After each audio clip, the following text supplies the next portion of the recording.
அண்மைச் செய்தி. குடிசை மாற்று வாரியம் மூலம் வீடு கட்டித் தருவதாக வாக்குறுதி கொடுத்து ஏமாற்றிய ஸ்டாலின் அரசை கண்டித்து துணை முதல்வர் உதயநிதியின் வீட்டை முற்றுகையிட்டு பொதுமக்கள் போராடி வருகின்றனர். இதுகுறித்தான கூடுதல் விவரங்களை தலைமை செய்தியாளர் ஜெயக்குமார் வழங்க கேட்கலாம். வணக்கம் ஜெயக்குமார், கூடுதல் விவரங்களை வழங்கலாம். வணக்கம் சுரேஷ்.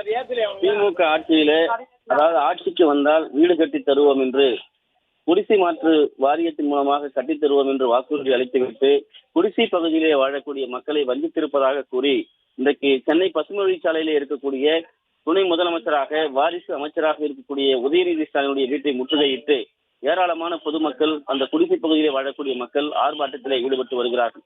5 ஆண்டுகளாக தங்களை அலைகழித்ததாகவும் தங்களுக்கு அளித்த வாக்குறுதி இந்த ஆட்சி முடியும் வரை இன்னும் கூட நிறைவேற்றப்படவில்லை என்றும், குறிப்பாக போட்டோஷூட் நடத்தக்கூடிய இந்த முதல்வராக இருக்கட்டும் துணை முதல்வராக இருக்கட்டும் வீடு கட்டுவதற்காக அடிக்கல் நாட்டிவிட்டு எங்களுக்கு வீடு கட்டி கொடுப்பதாக உறுதியளித்துவிட்டு தற்போது வரை அவர்கள் வீடு கட்டி தரவில்லை என்று வேதனையோடு முழக்கங்களை முன்வைத்து வருகிறார்கள். ஆத்திரமடைந்த மக்கள் இன்றைக்கு வீட்டின் முன்பாக நின்று கொண்டு திமுக அரசுக்கு எதிராக நூற்றுக்கணக்கான தொடர்ந்து முழங்கி வருகிறார்கள். வீடு கட்டி தருவதாக உறுதியளித்த நீங்கள் எங்கே இருக்கிறீர்கள் என்று துணை முதலமைச்சரை கேட்டு குறிப்பாக உதயநிதி ஸ்டாலின் எங்கே போனார் என்று முழக்கங்களை முன்வைத்து வருகிறார்கள். இதனால் அந்த பகுதியில் ஏராளமான போலீசார் குவிக்கப்பட்டிருக்கிறார்கள். குறிப்பாக சென்னையை பொறுத்தளவிற்கு அடித்தட்டு மக்கள் வாழக்கூடிய, குறிப்பாக குடிசை பகுதியில் வாழக்கூடிய ஏராளமான மக்கள் இருக்கிறார்கள். அவர்களுக்கு சொந்த வீடு என்பது மிகப்பெரிய கனவாக இருக்கிறது.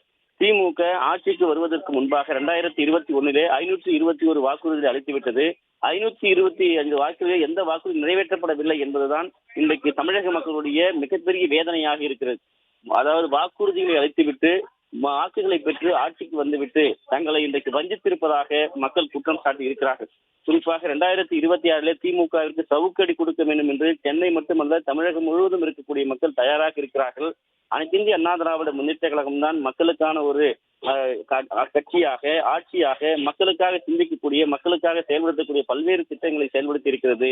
திமுக அரசு அடிக்கல் நாட்டியதோடு சரி, அதுவும் ஒரு போட்டோ ஷூட்டாகத்தான் இருக்கிறது என்று இன்றைக்கு வாரிசு அமைச்சர் உதயநிதி ஸ்டாலினுடைய வீட்டை முற்றுகையிட்டு அடித்தட்டு மக்கள், சாதாரண மக்கள், ஏழை எளிய மக்கள் கண்டன முழக்கங்களை அங்கே முன்வைத்து வருகிறார்கள். குறிப்பாக அந்த மக்கள் வேதனையோடு பேசக்கூடிய அந்த காட்சிகளை தற்போது பார்க்கலாம்.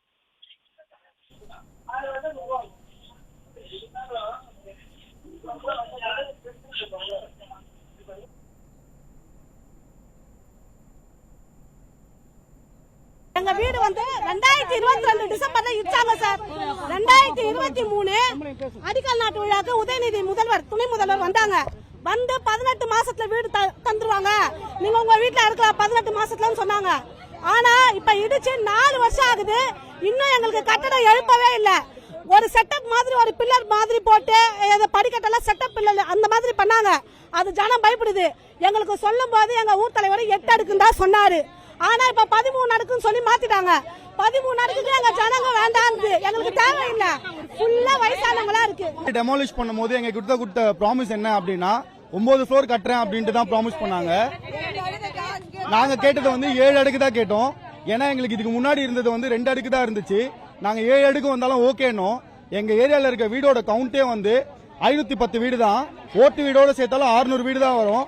ஆனா இப்ப பிளான் பண்ணிருக்கிறது 700 சில்லற வீடு, 13 ஃப்ளோர் கட்டுறேன்னு சொன்னாங்க. இது எங்களுக்கு முன்னாடி இன்ஃபார்ம் பண்ணவே இல்லை. ஏன்னா ப்ளூ பிரிண்ட் ரிலீஸ் பண்ணவே இல்லை. நாங்க ஆர்டிஐ போடும் போதும் எங்களுக்கு ஓல்டு ப்ளூ பிரிண்ட் தான் வந்துச்சு.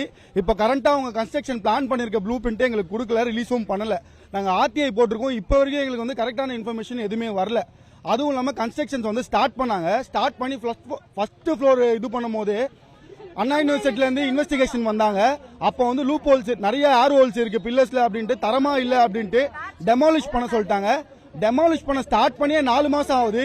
இப்ப பேஸ்மெண்ட் போட்டது, பில்லர் போட்ட காசு எல்லாம் வேஸ்ட் பண்ணிட்டாங்க. கன்ஸ்ட்ரக்ஷன்ஸும் ஏன் பண்ணல அப்படின்னா ஃபண்ட் வரல, இது அதுன்னு சொல்லிட்டு காரணம் சொல்றாங்களே தவிர எங்களுக்கு கிளியரான எந்த ஒரு காரணமும் சொல்லவே இல்லை.